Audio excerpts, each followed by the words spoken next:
Our next guest is Loic Burkhardt with his movie Phantom Boy. So hello, nice to meet you. Thanks.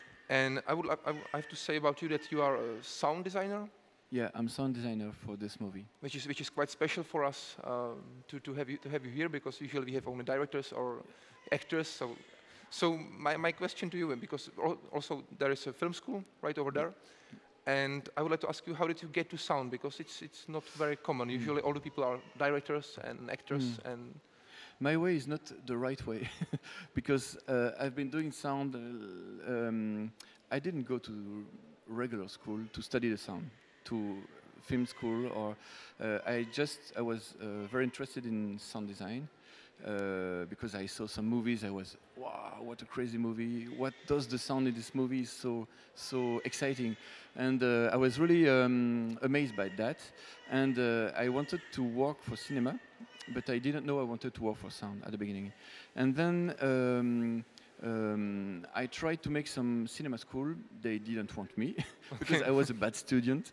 And but the thing is that I'm 45 years old, and when I started trying to work in this job, it was possible to make sound design without having done a huge school or big studies, because I could learn with other professionals and be an assistant and start slowly but surely and try to understand my way to make sound. And then I did some studies, but for professional use. For example, 1 year in one special, we say formation in French.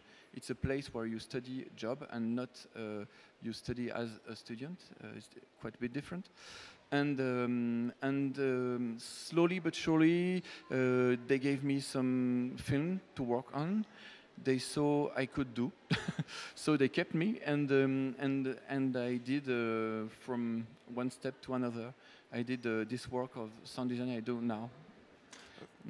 Okay, my question is, I would like to ask you, which movie for you as a sound designer is the most influential for you personally? Which? Oh, if I'm still the teenager I was when I saw Star Wars, I would say Star Wars, because I saw the Empire Strikes Back when I was kid. I was really kid. I was 11, I think, and for me it was incredible because I saw these people, made of false fur and plastic mask and whatever.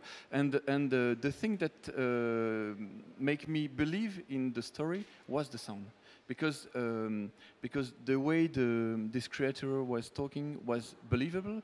The sound of the starship or whatever was also something that it's just a small maquette in the reality, and people wouldn't believe it if there was not such a nice work on the sound. So my first love for sound was the work of this guy Ben Burkhardt, who makes this sound design. So that's, if I'm still the teenager I was, I wouldn't say that, but after there are a lot of movies that are very interesting for me. For example, in the work of Hayao Miyazaki, Japanese director, the sound is really always something that touches me. Yeah. And also, I would say Apocalypse Now. I would say a lot of movie that everybody like. It's very usual. I'm sorry, I don't have a bigger reference to say you. Except I'm interested when the sound has really something to do in the story, because most of the time in cinema, for example, when we make a comedy, you don't care about the sound. You put just some atmosphere. You just have some sound effect, and the people who are talking are important, and the story is interesting because the actors are interesting, but sound has not often something to do.